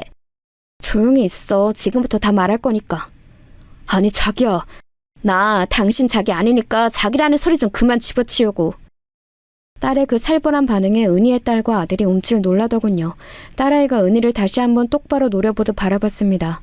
은희는 딸아이가 무슨 말을 할지 알았다는 듯 입을 꾹 깨물더니 자리를 뜨려고 했어요. 나가자. 이 미친 사람들이랑 한 자리에 나는 더 못 있겠어. 민호야, 민영아, 둘 다 나와. 당신도 얼른 나와요, 얼른! 그런 과거는 가족들이 알게 하기 싫은 건지 서둘러 자리를 뜨려고 하더군요. 하지만 딸아이가 그걸 가만두지 않았습니다. 지금 어딜 도망가요? 나는 아직 시작도 안 했는데? 뭘 시작을 안 해? 이게 도대체 무슨... 딸이 그냥 끝낼 생각이 없어 보이는 것 같으니 은희가 다시 한번 입술을 꾹 깨물었습니다. 그러고는 한숨을 한 번 쉬더니 되려 뻔뻔하게 나오기 시작했어요. 그래 뭐 어디 해봐. 내가 학창시절에 너희 엄마 좀 괴롭힌 거? 그것 때문에 이러는 거지 너 지금? 그게 뭐 대단한 거라고 이러니? 은희는 피할 수 없으니 뻔뻔하게 나오기로 한 모양이었습니다. 고개를 들고 아무렇지 않은 얼굴로 오히려 역정을 내더군요. 은희의 그런 모습을 보니 저도 정신이 슬슬 돌아오는 것 같았습니다. 하지만 저보다 더 화가 난 건 딸아이인 것 같았어요. 손을 부들부들 떨더군요. 좀 괴롭혔다고 했어요? 좀 괴롭혀서 사람이 2달 넘게 입원하고 그쪽은 강제 전학을 가고 우리 엄마는 평생 저렇게 다리가 불편하고? 지금 좀이라고 했어요? 엄마 이거 진짜요? 당신 이거 정말이야? 딸아이의 말에 은희의 남편과 아들이 은희를 보며 묻더군요. 은희는 이를 악물었습니다. 반박할 말이 선뜻 생각나지 않는다는 듯 대답을 하지 못했어요. 당연했겠죠. 다 사실이니까요. 우리 엄마 얼굴 보자마자 무릎 꿇고 사과하며 그냥 넘어가려고 했어요. 근데 뭐? 네가 우리 아들 장모 될 사람이냐고요? 당신 뭐가 그렇게 당당해? 뭐가 그렇게 당당한 건데? 그래 미안하다. 과거 일은 내가 어려서 실수했어. 근데 그렇다고 한들 이걸 이런 식으로 갚아? 그러는 너는 뭐 잘했니? 너 다 알면서 나한테 접근하고 우리 아들이랑 결혼하겠다고 한 거지? 다 계획적으로 접근한 거지? 자기 진짜야? 그 말에 딸아이가 피식 웃었습니다. 기가 찬다는 듯 말이죠. 그게 무슨 상관인지는 모르겠지만 궁금하다니 알려드리죠. 아니요, 처음에는 몰랐어요. 은이라는 이름을 엄마 일기장에서 보긴 했지만 흔한 이름이니까요. 근데 이 사람이랑 만나면서 그쪽 이야기를 듣는데 이상한 게 많더라고요. 엄마랑 고향도 같아, 사는 곳도 같아. 근데 저한테 언제 한번 그런 말 한 적 있죠? 고등학교 때 전학을 한 번 간 적이 있다고. 은희가 생각이 난 듯 하는 표정을 짓더라고요. 그때 알았죠. 저 사람이 우리 엄마의 고등학교 시절을 지옥으로 만들다 못해 아직도 가끔 악몽을 꾸게 만들고 비 오는 날 아픈 다리를 주무르느라 잠도 못 자게 만든 그 사람이구나. 딸아이의 그 말에 모두 입을 다물었습니다. 무슨 말을 더 덧붙일 수 있었겠어요. 그리고 그 다음에 당신을 우연히 봤는데 피가 거꾸로 솟더군요. 잘도 그 뻔뻔한 얼굴을 들고 잘 살고 있는 모습이 역겨웠어요. 그래서 알려주고 싶었어요. 우리 엄마는 당신보다 훨씬 더 잘 살고 있다는 사실을 말해요. 그리고 평생 자식에게 원망을 들으며 살아가게 만들어야겠다는 생각도 말이에요. 내가 이 사람과 결혼을 하지 않는 건 오로지 당신 때문이니까. 딸의 그 말에 은희의 아들이 놀란 얼굴로 딸의 손목을 잡았습니다. 자기 진짜 나랑 결혼 안 할 거야? 당신한텐 미안해. 그래도 나는 못해. 오늘 이 결혼 깨려고 나온 거니까. 딸아이는 은희를 보고 마지막으로 말했어요. 당신 같은 사람이 속죄라는 걸 할 일은 없지만 평생 오늘 이 장면을 기억은 하세요. 그러라고 내가 이런 거니까. 그리고는 그 자리를 나왔습니다. 저는 사실 어느 순간부터 다리에 힘이 들어가지 않았어요. 너무 놀랐거든요. 그래서 남편의 부축을 받으며 나올 수밖에 없었습니다. 집으로 돌아오는 길에 차 안에서 그 누구도 말을 하지 않았습니다. 다만 딸아이는 제 손을 꽉 잡아줄 뿐이었어요. 집으로 가는 동안 많은 생각을 했습니다. 오늘 하루가 꿈만 같았어요. 일어난 모든 일이 현실감이라고는 하나도 없었습니다. 그리고 굉장히 지치더군요. 잠깐 잠이 들었다 깼더니 어느새 집 앞이더군요. 그래도 우리한테 먼저 말은 해주지 그랬니? 집으로 들어가자마자 남편이 딸아이에게 그렇게 말했습니다. 그 부분은 죄송해요. 그런데 저는 그 사람이 엄마를 보자마자 사과를 할 줄 알았어요. 그렇게 나오니까 저도 이성을 잃어서. 남편은 아무 말 없이 딸아이의 등을 쓰다듬더군요. 저도 많이 놀랐겠죠. 상상이나 했겠어요. 사귀는 남자친구의 엄마가 자신의 엄마를 그렇게 지독히도 괴롭히던 동창이라니 말입니다. 딸아이를 보고 있는데 눈이 마주쳤어요. 저와 눈이 마주치자마자 딸아이의 눈에 눈물이 차오더군요. 엄마, 미안해. 그런 딸아이의 얼굴을 보니 저도 여태 참았던 감정들이 눈물이 되어 흘러나왔습니다. 네가 뭐가 미안해. 엄마가 이런 일 겪게 해서 오히려 미안하지. 아니, 엄마가 뭐가 미안해. 내가 그 사람 다시 보게 만든 거 정말 미안해. 그렇게 저희들은 부둥켜 안고 한참을 울었습니다. 나중에 조금 진정이 되고 난 뒤에 정황을 물어보니 제가 어느 날 저녁에 울면서 일기를 쓰고 있는 걸 본 적이 있답니다. 그래서 그 일기의 내용이 늘 궁금했대요. 대체 무슨 일이 있었길래 제가 그렇게 슬픈 얼굴로 우나 싶은 마음이 말입니다. 그래서 제가 집에 없던 어느 날 몰래 제 일기장을 봤다고 합니다. 그리고 분노로 손이 떨리고 이성을 잃었었다고 하더군요.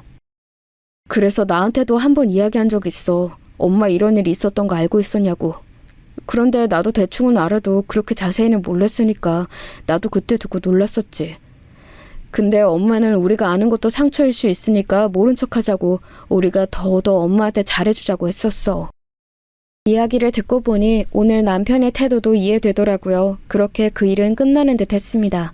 하지만 끝나지 않았어요. 은희가 딸아이의 병원에 찾아온 겁니다. 원장 나오라고 해, 원장! 은희는 그렇게 소리를 고래고래 지르며 딸아이의 병원으로 찾아왔다고 하더군요. 하지만 딸아이는 그거마저 다 예상하고 일을 벌인 거라 이미 마음의 준비를 하고 있었습니다. 왜요? 사람 하나 장애인 만든 과거 폭력설 동네방네 소문내려고 오셨어요? 동네 장사하면서 이래도 돼? 내가 여기 원장 완전 개또라이라고 소문 다 낼 거야. 내가 너 병원 못하게 할 거라고. 그럼 저는 당신 사는 집 주변에서 1인 시위할 거예요. 그쪽에 어떤 사람인지 과거에 무슨 잘못을 저질렀는지 내가 그 시절 동창생들한테 연락 한번 안 해보고 그런 일을 저질렀는 줄 알아요? 증거는 차고 넘쳐. 몰랐는데 딸아이는 그때 고등학교 동창생들에게 연락해 은희가 어떤 학생이었는지 다 듣고 온 모양이었더라고요. 은희는 차마 거기까지는 생각 못한 것 같다고 하더군요. 딸아이가 그렇게 말하니 눈치를 보며 병원 밖을 나갔다고 합니다. 걔는 여전히 반송이라고는 없고 정신도 못 차렸네. 사람 쉽게 안 바뀌어, 엄마. 그리고 그 뒤로는 은희의 아들도 저희 집 앞에 한번 찾아왔었습니다. 그 친구는 은희를 정말 놓치고 싶지 않아 하는 것 같았습니다. 왜 아니겠어요. 이렇게 예쁘고 잘난 부인감을 또 어디서 찾겠냐 말입니다. 부모님은 내가 안 보고 살게. 나랑은 아무 문제 없었잖아, 자기야. 내가 당신 얼굴 볼 때마다 생각이 날 텐데? 우리 엄마가 당신 얼굴 볼 때마다 생각이 날 텐데! 당신이랑 내가 만나면 우리 가족에게는 당신 존재 자체가 상처야. 당신의 부모님을 바꿀 수 없는 이상 우리는 절대 안 돼. 진짜 엄마 안 보고 살 수 있어. 그리고 내가 그만큼 더 잘해서 생각 안 나게 할게. 나는 자기랑 못 헤어져. 내가 안 돼. 돌아가. 딸아이는 모질게 말하고는 은희 아들을 돌려보냈습니다. 저는 정말 괜찮으니 만나고 싶으면 만나도 된다고 말했어요. 나 때문에 사랑하는 사람이랑 헤어지지 말라고 말이죠. 그랬더니 딸아이는 세상에 엄마보다 사랑하는 사람은 없고 또 그 사람 얼굴을 보면 그 사람 엄마가 자동으로 떠올라서 자신도 괴롭다고 하더군요. 그렇게 돌아간 은희의 아들은 그 뒤로는 찾아오지 않았어요. 그래서 그쪽도 이제 마음의 정리가 다 끝났다고 생각했습니다. 그런데 어느 날 은희가 저를 찾아왔어요. 아들한테 물어봤는데 너네 집이 여기라고 하더라고. 연락 없이 찾아와서 미안하다.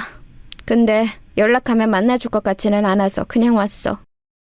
집 안으로 들이기 싫어서 근처 커피숍으로 자리를 이동했어요. 은희는 그때의 그 당당하던 모습에서 기가 많이 빠져있더군요. 어딘가 지친 듯도 보였습니다. 미안하다. 한참을 말이 없던 은희가 먼저 꺼낸 말은 미안하다는 말이었습니다.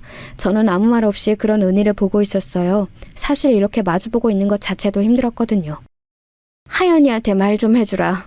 내가 진짜 연락도 안 하고 원하면 죽을 때까지 눈앞에 안 나타날 테니까 우리 아들 좀 만나달라고. 이야기를 들어보니 은희의 아들은 그날 이후에 술만 마신다고 하더군요. 회사에도 장기 휴가를 내놓고 연락도 되지 않는다고 말이죠. 그래서 집에 가봤더니 술병이 엄청났다고 말입니다. 너도 부모니까 알잖아. 그런 모습 보는데 가슴이 몇 갈래로 찢어지는 것 같더라. 애는 무슨 죄니? 죄도 내가 다 받고 손가락질도 내가 다 받고 벌도 다 내가 받을 테니까 우리 아들은 제발. 은희는 남편에게도 딸에게도 그날 이후로 냉대받고 있다고 했습니다. 이미 너무 괴롭다며 한 번만 용서해달라고 하더군요. 우리 상견례가 이제 열흘쯤 지났나? 아직 그거밖에 안 됐나? 1년쯤 지난 것 같은데. 확실히 은희는 그때보다 많이 지쳐 보이는 얼굴을 하고 있었습니다. 마음고생을 하고 있는 게 맞는 것 같긴 했어요. 제가 그런 은희를 가만 보다가 말했습니다.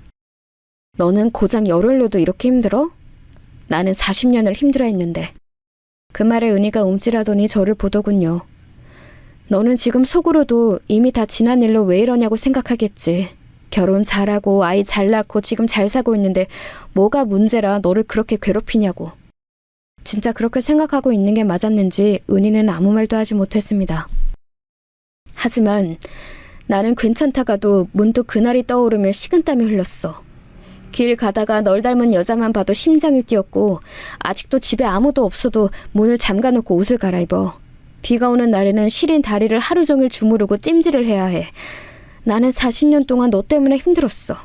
근데 고작 열흘이 힘들어? 은희는 뭐라 할 말이 없는 얼굴로 저를 바라봤어요. 그리고 네가 그렇게 말하지 않아도 하연이한테는 나 상관하지 말고 이건 부모님들 문제니까 너네까지 우리 때문에 헤어질 필요는 없다고 했어. 제 말에 은희가 반색하며 대답하더군요. 정말? 고마워. 하지만 그래도 안 되겠다더라. 민호 보면 네 생각이 나고 그건 바뀌지 않는 거라고. 민호를 만나는 것 자체가 자기한테는 고통이라고. 제 말에 은희가 인상을 쓰더군요. 그니까 돌아가. 그리고 이제 와서 사과하는 것도 나는 받아줄 생각 없어. 너는 그날 그 일이 아니었으면 나 같은 건 잊은 채로 그냥 평생 죄스러운 마음 없이 살다가 죽었겠지. 그런 사람 사과 받아주고 용서해줄 마음은 추호도 없어. 그렇게 말하고 자리에서 일어섰습니다. 뒤에서 은희가 뭐라 소리 지르는 소리가 들려왔지만 듣지 않았어요. 그리고 그날 저녁 오랜만에 일기장을 꺼냈습니다. 그리고 상견례 날부터 오늘까지의 일을 써내려갔어요. 이상하게 그걸 쓰고 나니 뭔가가 쑥 내려가는 기분이 들었습니다. 마치 오래된 체중이 내려가듯 말이죠. 그리고 정말 신기하게도 그날 이후로는 은희의 꿈을 꾸지도 않고 길거리에서 은희 닮은 여자를 봐도 놀라지 않아요. 여전히 방문은 잠그고 옷을 갈아입고 비 오는 날 다리가 많이 쑤시긴 하지만요. 조금 시간이 지난 후에 전해 듣기로는 은희네는 지방으로 이사를 간 것 같더라고요. 은희의 남편이 귀농을 하고 싶다고 했다는 이야기를 들을 수 있었습니다. 조용한 동네로 가서 조용히 살고 싶은 마음이 들었나 보더군요. 은희의 아들도 회사를 그만두고 아버지를 따라 내려간 것 같더라고요. 이혼을 한 해 만에 시끄럽다가 그렇게 정리된 것 같다는 이야기를 아주 나중에 딸아이에게 전해 들었던 기억이 납니다. 그리고 민호는 딸아이를 몇 번 더 찾아왔었다고는 하더라고요. 하지만 딸아이가 마음을 바꿀 마음이 정말 하나도 없는 것 같으니 마음을 정리하러 지방으로 잠시 내려간 것 같다고 말이죠.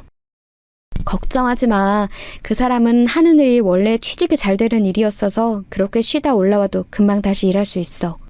괜히 한 젊은이의 인생을 망가뜨린 게 아닌가 하는 죄책감을 느끼는 걸 알았는지 딸이 저에게 그렇게 말해줬습니다.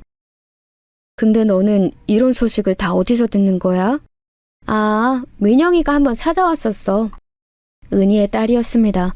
그날은 경황이 없어서 저에게 사과 한마디도 못했다며 대신 미안하다는 말을 전하러 왔었다고 하더군요.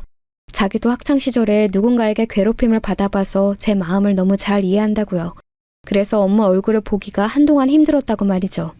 사실 그날 이후로 아직도 은희는 자기 딸과 어색하게 지내는 듯 했습니다. 의도한 건 아니었지만 이야기하면서 생각해보니 제대로 복수 아닌 복수를 한 것 같네요. 오늘 비 오는데 엄마 다리는 괜찮아? 아까 찜질을 좀 했더니 괜찮네. 저는 딸아이와 이렇게 다정하게 지내고 있잖아요. 제 이야기는 여기서 끝입니다. 아, 딸 이야기를 덜 했네요. 딸아이는 요즘 새로 데이트하는 사람이 있는 듯 보였어요. 뭐 아직 저희에게 말을 하거나 정식으로 소개를 시켜주는 단계는 아닌 것 같지만 말입니다. 그래도 금방 극복해서 다행이지? 그러게요. 오래 힘들어할 줄 알았는데. 그런 딸아이의 모습을 보고 제일 안심한 건 저였어요. 혹시나 저 일이 상처가 되어 연애 같은 건 하지 못하면 어떡하나 걱정을 참 많이 했었거든요. 남편은 얼마 전부터 안식년을 가지고 있습니다. 그러고는 저와 전국 이곳저곳을 함께 여행 다니고 있어요.